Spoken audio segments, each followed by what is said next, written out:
अस्सलाम वालेकुम नाज़रीन, SS न्यूज़ से गरमा हिराबासी सब खां पहिरियों हलंद आसीं हेडलाइंस की तरफ। लीगी अखबार नवाज शरीफ के लंडन वञण ऐं पोइ वापस न अचण के मामले ते तहरीक इंसाफ़ अखबार फवाद चौधरी वज़ीर आज़म शहबाज शरीफ खिलाफ सुप्रीम कोर्ट में दरख्वास्त दाख़िल करे छॾी। National electric power regulatory authority NEPRA फी यूनिट बिजली वधीक महांगी करे छॾी।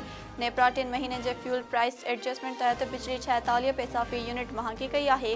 बिजली हलंदड़ साल के 3 महीने की एडजस्टमेंट की मद में महांगी कई वही है। मेहर का फरीदाबाद बींदड़ मुसाफिर कोच तेज़ रफ्तार सबब कल्टी थी सिम नाले में किरी पई। औरतुन ऐं ॿारनि समेत 50 खां वधीक मुसाफिर ज़ख़्मी थी पिया। नाज़रीन, ही हुन वक़्त हेडलाइंस खबरों अपडेट्स के लिए ॾिसंदा रहो सिर्फ़ SS न्यूज़।